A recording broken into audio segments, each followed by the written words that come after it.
Nous étions en train d'évoquer le TICAD de ce 7e sommet sur le développement de l'Afrique qui se tient au Japon. Firmin Teko, est-ce que ce n'est pas un peu le ballet des chefs d'État, le ballet des gens heureux, comme on dirait? Oui, je le disais tout à l'heure que les chefs d'État africains, on a l'impression qu'ils ne veulent pas exister. Seuls les Occidentaux ont choisi à un moment donné exister. Et ils ont conçu le développement de leur pays, ce que leurs pays seront dans les années à venir. Mais les Africains ne sont pas encore là. Les Africains sont là, mais ce sont les Occidentaux qui décident à leur place. Ils maîtrisent tout d'abord par leur continent. Ils ne savent même pas là où ils sont en train d'aller. Et on leur impose tout. Par exemple, l'Union africaine, c'est ça, elle est financée par l'Union européenne, la Chine, les États-Unis. On n'arrive même pas à juger même nos propres dirigeants.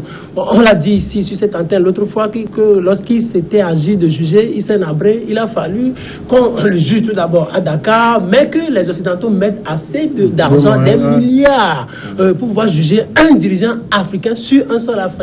Donc, vous imaginez, la CEDEAO, elle est dirigée depuis Paris, depuis Washington, l'Union africaine, on sait ce que c'est. Moi, je me dis toujours que les Africains ont un problème. Parce que peut-être le système moderne, on n'arrive toujours pas à s'y adapter.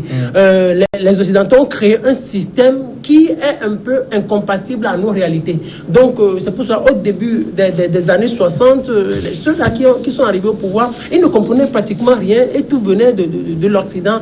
Et ça a continué comme ça. Les Africains ne se sont pas dit, nous-mêmes, il faut qu'on aille quelque part. Moi, je dis, quand les gens félicitent le Rwanda, tout ça, moi, ça me fait un peu sourire. Parce que les Occidentaux ont voulu que ce pays-là soit comme ça. C'est pour cela qu'il est là. Sinon, le jour où les Occidentaux décideront que le Rwanda ne le veut plus comme ça, il ne sera plus rien, pratiquement. Donc, c'est parce qu'on ne veut rien faire, on ne veut pas exister. Le problème, c'est ça. On ne veut pas exister. On ne veut pas exister dans l'histoire. C'est pour cela que ça continue comme ça. Alors, vous arrivez quand même à comprendre qu'on a tout pratiquement une fois chaque 2 ans, chaque année ou de façon triennale, un sommet organisé par un autre pays pour le développement de l'Afrique, mais on n'a jamais de sommet interafricain, des dirigeants africains qui se retrouvent entre eux sur le continent pour penser le développement du continent. C'est un sommet purement africain. Bon, il y en a, mais quel est le résultat de ces sommets? Quand ils y vont, c'est peut-être pour régler des crises. C'est des crises de passerelle, peut-être pas penser au développement de l'Afrique. Voir s'ils arrivent à régler des crises pour boire des champagnes. Moi, je dis que l'Afrique même, les dirigeants africains doivent penser à l'Afrique d'ailleurs. Parce que j'ai l'impression que c'est comme les dirigeants africains sont là pour penser que quelqu'un ou un autre continent viendrait d'ailleurs pour leur parler de leur propre développement. Alors aujourd'hui, nous avons des potentialités, d'énormes potentialités en Afrique. Qu'est-ce qui fait que nous sommes restés au stade primaire? La question reste là. Est-ce que nous ne pouvons pas développer notre continent? Nous pouvons le faire, mais la volonté politique a manqué à ce niveau. Et aujourd'hui, si l'Afrique veut se développer, elle va se développer. Maintenant, est-ce que ces dirigeants, c'est aussi une question de mentalité, hein? Et vous savez, souvenez-vous que nous, Africains, nous avons une origine.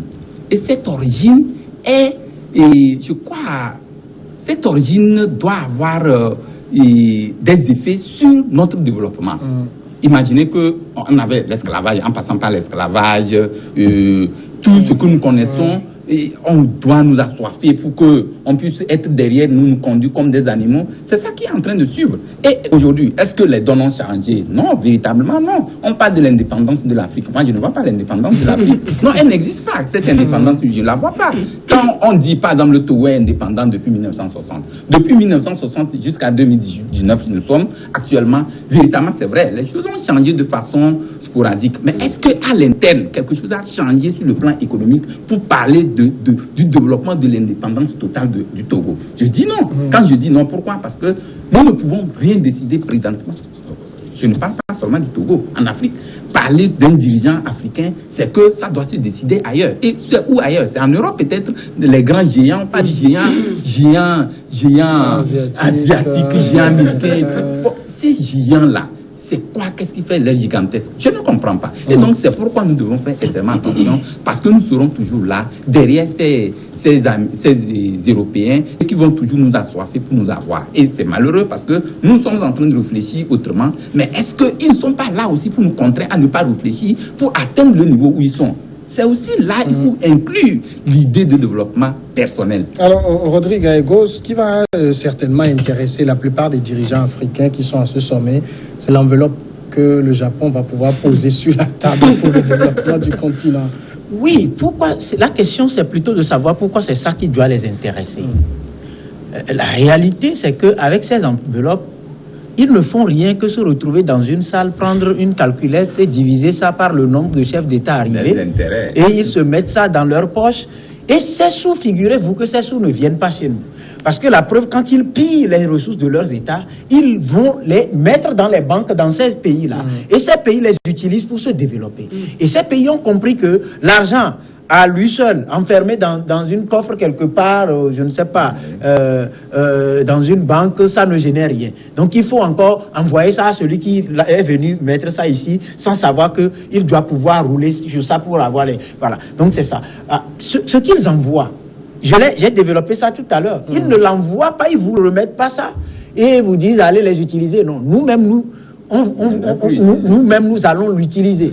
Pour vous. Comme il le pense. Donc on vient, si c'est pour construire une pièce, que nous-mêmes, entre nous, on peut chercher un maçon à côté, si un ferrailleur de l'autre côté construire à 20 000, eux, ils vont venir nous construire ça à 8 millions, ou 80 millions, ou 800 millions, on va applaudir. On va applaudir, bêtement on va applaudir. Alors le problème ici, c'est qu'en réalité, ils n'invitent, vous allez comprendre aussi qu'ils n'invitent pas n'importe quel chef d'État, ils invitent entre griffes des abrutis. Hier, c'était Kadhafi. Personne ne l'a aimé. De l'autre côté, il faut l'abattre. Parce qu'il a une certaine vision. On l'a rapidement enlevé. Vous prenez quelqu'un comme Sylvanus Olympio. Ah, le gars, la façon dont il arrive là, il va créer des soucis. Il faut l'enlever, on l'a enlevé. Alors, prenez des gens comme aujourd'hui Nana Addo. Si aujourd'hui on commence par tituber un tout petit peu sur le plan économique au Ghana, c'est tout simplement parce que l'homme a osé dire votre machin de FMI, je sors dedans. Je sors de ça. Et tout de suite, vous allez voir des visuels circuler pour dire l'huile rouge fabriquée au Bénin, ça cause ci, ça cause ça. Les gens ont consommé, ils ont leurs lèvres enflées, leurs patati patata, parce qu'ils veulent saboter tout de suite l'économie. Alors, la dernière fois, il était, je crois, c'est en France, non? Où il a dit qu'il a comme l'impression qu'on enseigne aux Africains, on bourre la tête des Africains avec l'histoire de la France, l'histoire des États-Unis, l'histoire de la Chine, l'histoire du Japon. Et le Togolais lui-même, dans son propre pays, ne connaît pas son propre histoire. Il ne connaît pas son propre histoire. Difficilement, il sait que le Togo fait moins de 56 600 km². Parce qu'on a commencé par enseigner ça avant nous. Avec nous, on a enseigné. Mais aujourd'hui, avec l'érosion côtière, on continue pas à dire, mentir aux enfants que le Togo fait 56 600 km². On nous ment sur notre propre histoire. Donc, ce qu'on nous enseigne ne favorise pas notre propre développement. Est-ce que nous, on a besoin d'apprendre à fabriquer du hamburger? Je dis non. Chez nous, c'est le koumou, c'est la pâte, c'est je ne sais quoi. Mais est-ce qu'il y a une école, par exemple, qui apprend aux gens à fabriquer ça? Non. C'est beaucoup, mais il n'y a personne. Depuis l'époque de nos ancêtres, on boit du tukutu. Jusqu'à présent, c'est le même tukutu là qu'on boit. On n'a jamais réussi à transformer ce tukutu là, à moderniser ce tukutu là pour l'exporter autrement. Le sodabi, nous-mêmes, on nous a amené à déclarer la guerre au sodabi. Et eux, ils viennent prendre. Ils ont baptisé ça éthanol ou combien? Éthanol. Et ils l'envoient, ils transforment, ils amènent ça en whisky et ils nous vendent. Maintenant, pour nous apprendre à fabriquer du whisky, ils ont appris à nos pseudo-chimistes comment utiliser leurs produits pour frélater notre propre sodabi et on nous vend ça en whisky pour tuer, pour fragiliser notre santé. C'est ce que nous consommons aujourd'hui. Avec ça, par exemple, comment voulez-vous qu'un seul pays, petit pays, qui hier a fait la guerre, qui a été complètement détruit, qui a envoyé ses élèves, ses jeunes, aller étudier aux États-Unis, dans les meilleures universités, sur le plan technologique et technique, qui sont revenus bâtir leur pays, avoir les reins solides, ne pas se lever, se moquer de nos chefs d'État, et emmagasiner 57, 54 chefs d'État dans une salle quelque part, dans un port, et dire qu'on décide du développement de l'Afrique. Le dernier point qu'évoque Rodrigue est très important. En 1945, le Japon, le 6 août et le 9 août, a reçu 2 bombes atomiques. Le pays était complètement à terre. Et aujourd'hui, ce pays invite les chefs d'État d'Afrique pour leur parler du développement. Il y a quelque chose de ridicule. Ridicule. C'est pour les humilier en réalité. Ils savent pas qu'ils ne savent même pas là où... C'est parce qu'arrivé à un moment donné, les Japonais se sont dit, on n'existe plus, maintenant il va falloir qu'on existe. Et on met en œuvre un certain nombre de plans. Voilà, éducation, santé, agriculture. C'est comme ça qu'on va les développer. La même chose est arrivée avec l'Allemagne. Qu'est-ce que l'Allemagne a fait? Je ne l'ai pas dit ici. Juste au lendemain de la guerre, de la Deuxième Guerre mondiale, les autorités allemandes ont appelé les syndicats et les opposants à l'époque qui existaient. Et puis leur a dit, vous savez, notre pays est complètement à terre. Mais qu'est-ce que nous allons faire? Nous donnons 50 ans pour construire ce pays. Et pendant ces 50 ans, il n'y aura pas de contestation, il n'y aura pas de manifestation dans les rues. Nous allons travailler. S'il y a problème au niveau de l'opposition, s'il y a problème au niveau des syndicats, s'il y a problème au niveau des fonctionnaires, venez nous voir et on va discuter ensemble. Et pendant ces 50 ans, nous allons nous mettre au travail, nous allons développer. Et aujourd'hui, ils ont travaillé. L'Allemagne est devenue la première puissance de l'Europe. Et l'Afrique, elle va où? L'Afrique ne sait même pas ce qu'elle est en train de faire et là où elle est en train d'aller. Regardez, vous savez, l'Afrique, elle ne sait pas qu'elle est devenue un marché pour le monde. Regardez, quand vous voyez au Togo, quand vous voyez toute l'Afrique, c'est des milliers de villages qui n'ont pas d'électricité.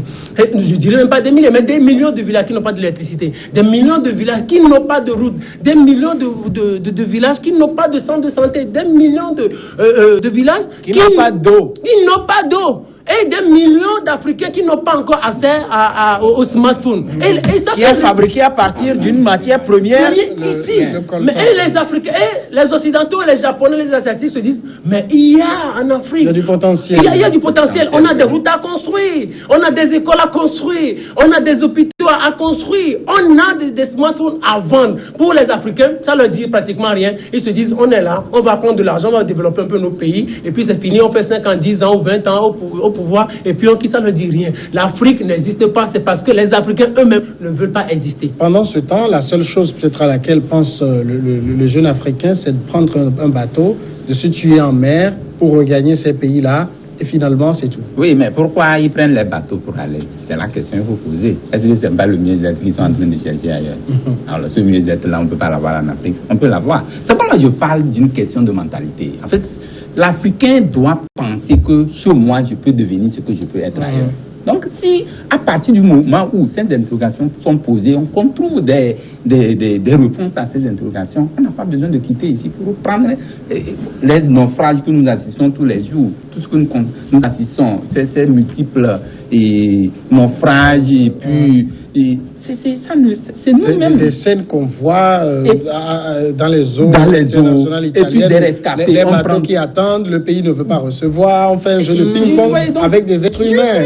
On fait un jeu de ping-pong avec des êtres humains. Tout comme si nous ne sommes pas des êtres humains. Pour eux, nous ne sommes pas des êtres humains. Il faut qu'on te voie, qu'on t'étudie pour voir si tu peux mettre pied sur leur sol, ou bien, bon, si c'est comme ça, on te ramène, c'est une marchandise en fait.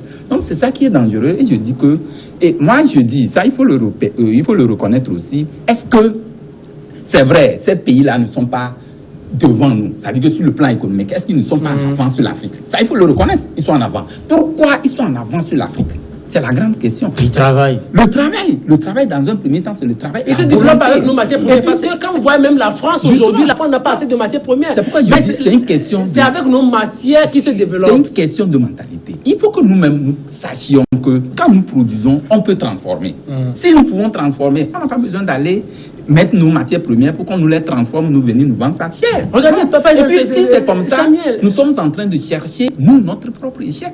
Et moi, je l'ai dit une fois sur une chaîne, j'ai dit que l'Afrique aujourd'hui n'a pas besoin de l'Europe pour vivre. Ça, il faut prendre peut-être un paramètre simple. La Côte d'Ivoire à côté, qui produit le café cacao. Vous connaissez, c'est la première puissance, je crois, en café cacao, non? Oui, premier producteur mondial. Maintenant, est-ce que la Côte d'Ivoire transforme sa propre matière première? C'est ailleurs. Non, et sur ce point-là, je pense qu'il faut parler de l'éducation. Les Chinois sont arrivés à ce stade, c'est parce qu'ils ont mis un accent sur l'éducation. Ils ont envoyé leurs enfants dans les grandes universités technologiques. Aux États-Unis, en Europe, et ces enfants, juste après leur formation, sont retournés. Mais regardez, juste au lendemain des indépendances, la plupart des Africains qui ont été envoyés à l'extérieur pour aller se faire former, c'était en quoi? Sciences politiques, relations internationales, histoire, psychologie, c'est pour venir développer quoi? Mais on n'a même pas, regardez, on n'a même pas assez de malades pour qu'on leur confie des psychologues. Et c'est là où nous sommes. On ne sait pas là où on va. D'accord. En fait, ce qu'il faut signifier, il est bien vrai qu'aujourd'hui, le contexte est ainsi établi Mais le peu de moyens que nous avons, si c'est bien géré, parce que moi j'ai déjà dit, et je continue de le marteler, que pour régler le problème de l'immigration, soi-disant clandestine, on ne va pas aller chercher de midi à 14h, là où elles disent déjà. Pourquoi les gens fuient? Si vous avez déjà fait avec les vieux, nos parents nous disent, quand le chien a faim, là, il déserte la maison. Ça, c'est clair. Mais quand le chien a assez à manger à la maison, le chien ne va pas partir. Mais donnez à manger aux gens. Gérez bien les ressources qui sont là. Vous volez les ressources de tout un pays, mais vous n'allez pas partir avec. Et au même moment que vous êtes dans l'opulence, vous envoyez par exemple un jet privé aller prendre une bouteille de vin en France. Quelqu'un meurt, ou 2, 3, 4, 10, 20 personnes cherchent à manger le petit pain. C'est pourquoi Ils n'en je parle trouvent de pas. problème de mentalité. C'est un problème de mentalité. Oui, la dominance des autres. Mais vous n'arrivez pas à dominer ceux qui nous dominent. Vous dites fort, vous ne dominez pas les forts, vous dominez les faibles. Non, vous n'avez pas de force. On a besoin du fort pour D'accord. pouvoir bien Non, s'installer. ce que je dis, c'est très important. Moi, on va je pense évoluer qu'aujourd'hui, maintenant rapidement. tout ce beau monde, Oui. avec la tête bourrée de diplômes, qui sont en train de vendre aux enchères le continent africain, doivent reprendre conscience pour qu'on puisse sauver l'Afrique. Sinon, demain, je vous assure, si hier déjà, un président américain a dit que l'Afrique, c'est le continent d'avenir, si nous-mêmes, nous ne comprenons pas ce message, demain, l'Afrique sera... Mais c'est un continent d'avenir pour les Occidentaux, parce que ce sont Oui. eux qui ont... Non, mais je par propose, contre, c'est une vérité qu'ils ont dit. on va Si y on rester arrive à 10 comprendre ce Il message reste 10 dans minutes, on va parler du 50, second 100 sujet ans, avant d'aller à la on pause, si vous pourra le permettez.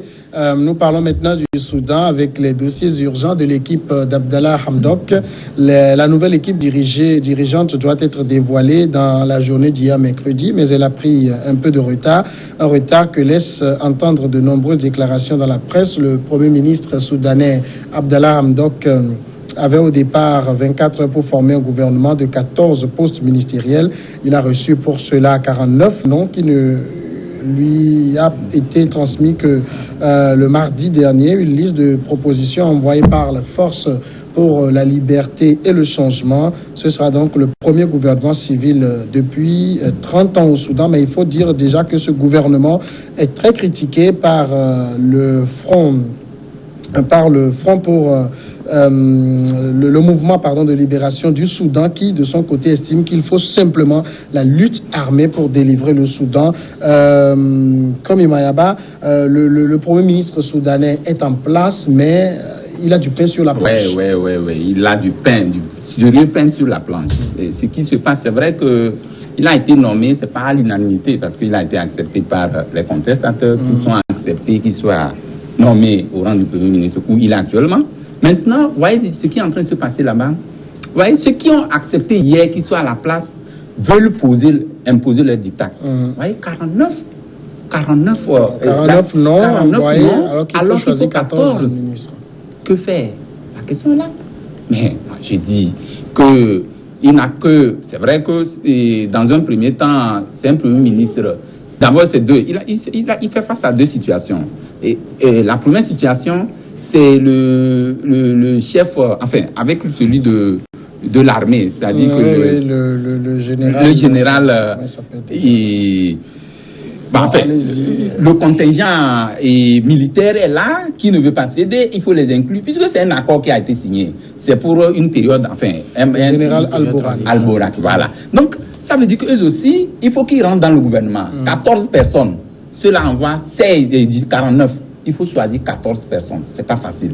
Mais je dis que, mais si on demande de trop, on devait mettre un peu du vin de l'eau dans le vin pour amorcer un peu d'abord même c'est une transition qui est en transition de 3 ans. Une transition de 3 ans, 3 mois. Je ne pense pas qu'on doit monter tous les enchères pour que celui que vous tous vous avez accepté demain, qui puisse vous apporter cette solution que vous avez cherchée il y a cela 30 ans. Celui-là qui est là, qui fait des efforts, donnez-lui quand même la tâche facile pour pouvoir avancer. Maintenant, il est entre le marteau et l'enclume. Il ne sait pas quelle situation il faut embrasser. Alors, Rodrigue, j'évoquais tout à l'heure la question du mouvement de libération du Soudan qui s'oppose catégoriquement à cette solution et à ce gouvernement. Il estime que le mouvement de libération, le mouvement, la force de liberté et de changement ont confisqué la révolution et se sont distribués des postes entre eux. Non, vous savez, c'est normal que ces gens de pensée prennent corps au Soudan parce que les gens sont revenus de très loin. Dans un premier temps, il faut tirer une leçon. C'est ce qui se passe quand on s'impose trop à la tête de 30 années, à la tête d'un pays, sans pouvoir préparer l'après-soi, ça conduit à ça. Donc les gens, déjà, en prenant la rue, ont leur liste de persona non grata dans leur tête. Et aussi longtemps qu'ils vont continuer par voir ces mêmes figures, ils sont craintifs par rapport à ce qui peut arriver. C'est-à-dire, ils estimeront toujours que ceux-là aussi portent les gemmes de la longévité au pouvoir, donc on ne veut pas les voir. Moi, je pense que c'est tout le problème. Tout le problème est à ce niveau. Mais, aussi longtemps qu'on sera dans ce bras de fer, on ne pourra rien arranger.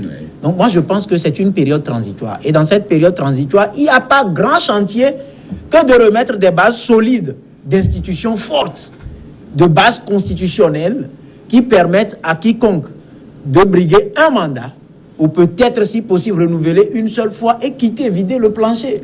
Ces deux principes, maintenant, partout. Les États-Unis ne l'ont pas écrit, mais c'est leur principe. Tu fais au plus 2, c'est que tu pars. Je pense que c'est écrit depuis 1954. Après Roosevelt, ils ont inscrit ça dans la Constitution. Et c'est devenu, c'est clair. Maintenant, il faut juste que cette transition flanche sur ça. Oui, mais comment on peut régler des questions politiques, constitutionnelles, quand il y a un mouvement qui dit « nous allons reprendre les armes ». C'est aussi ça. Il faut comprendre une chose. Cette situation, dans un premier temps, on a tenté d'imposer X, on a tenté d'imposer Y, la rue a toujours refusé tout et tout. C'est qu'il y a forcément quelqu'un derrière qui a récupéré la contestation.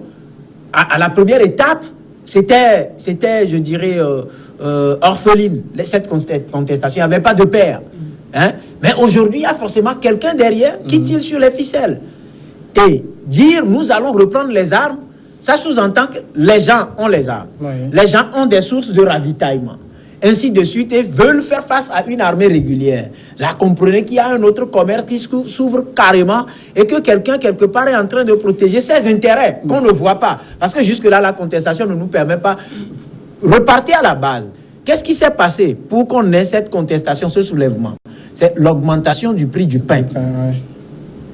L'augmentation du prix du pain. Et bien, aujourd'hui, on ne parle plus de ça, hein. Le prix du pain à combien aujourd'hui? C'est le prix des chiffres. On n'en parle plus. On n'en parle plus. Donc, il faudra que les Soudanais ouvrent les yeux et pensent à l'avenir de leur pays. Le Premier ministre Abdallah Hamdok, l'un des gros chantiers, c'est la question sécuritaire. Oui, ça doit être la première question fondamentale, parce que sans la sécurité, je ne pense pas qu'il puisse aller au bout de sa période de transition. Ça ne sera pas possible. Parce que s'il y a un mouvement qui dit nous allons déjà prendre les armes et tout ça, et bien sûr, ça veut dire qu'il y a des gens qui ont des armes chez eux.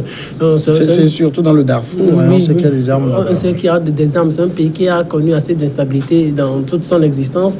Je pense que la première question et la première démarche que devrait entamer le Premier ministre, c'est d'arriver à discuter, à engager un dialogue avec ceux-là même qui se déclarent déjà ennemis de la transition, parce que ce sont des gens qui vont porter, qui vont mener des actions qui vont entamer toute la transition. Donc la première démarche serait qu'il engage une discussion sérieuse, un dialogue sérieux avec ceux-là qui ont des armes, et aussi mettre en place des mesures drastiques pour pouvoir assurer la sécurité de tout le pays. Sinon, sans la sécurité, rien ne sera possible. La deuxième démarche, ou la deuxième question qui serait vraiment importante, c'est qu'il arrive à revoir le côté économique. D'ailleurs, il a demandé un soutien. Je pense qu'il cherche 10 milliards de dollars, dont 2 au plus vite dans les 3 mois à venir, pour reconstituer les réserves d'échange.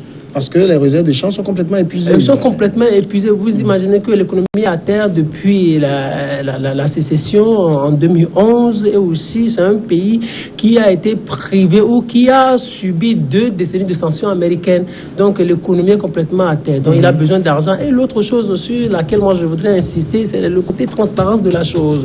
Il faut qu'il mette en place une politique qui puisse rassurer les partenaires occidentaux. C'est-à-dire, des gens, maintenant, on montre qu'on est transparent dans la gestion des affaires publiques. N'oubliez pas qu'on a trouvé de l'argent. C'est la question que j'allais demander parce qu'on a parlé du Japon tout à l'heure avec tout ce qu'on a fait. Oui, regardez, pour le moment, regardez, par exemple, il va trouver l'argent où? Qui vont venir investir dans son pays. Il a besoin de rassurer les partenaires. Aussi africains, aussi occidentaux, aussi asiatiques, soit-il, il a besoin d'eux. Mais il faut qu'il les rassure avec une politique d'assainissement des finances publiques. N'oubliez pas qu'on a trouvé de la liquidité au domicile de alors ça veut dire quand même qu'on attend d'un gouvernement de transition qu'il fasse le travail normal d'un vrai gouvernement. C'est ça même que je ne comprends pas. En fait, dans cette situation, un gouvernement de transition, par exemple, ce qui fait l'objet de contestation, ce qui fait qu'ils ne sont pas unanimes par rapport à ce gouvernement de 14 personnes, c'est que une frange des contestataires disent qu'il y a une question géopolitique, que depuis longtemps, au temps de LBJ, certaines régions étaient marginalisées, étaient oubliées carrément. Et donc, cette fois-ci, celui qui est arrivé ne doit pas se mettre dans cette même pétrin. Donc, ça commence comme ça. Or, je dis quelque part que ce n'est pas lui qui devait faire, c'est la transition.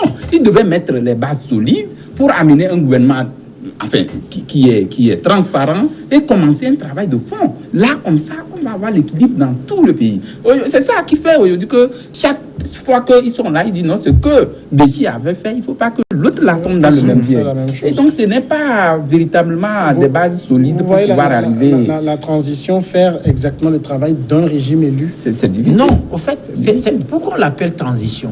Quitter une étape pour une autre. Oui. Donc, c'est au fait un pont.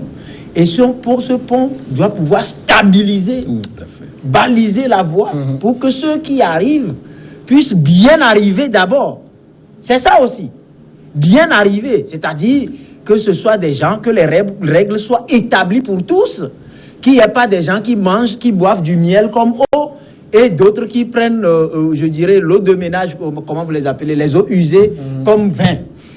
Donc, cette différence, on doit pouvoir l'éliminer. Mais pour pouvoir y arriver, une transition, c'est dans un premier temps l'élaboration des tests de base qui égalisent les forces dans un premier temps et la mise en place des conditions de création d'institutions fortes. Et après, on passe à l'élection. Celui qui sera élu maintenant va s'atteler à travail. On va s'arrêter là, on va aller à la pause et nous revenons dans une dizaine de minutes.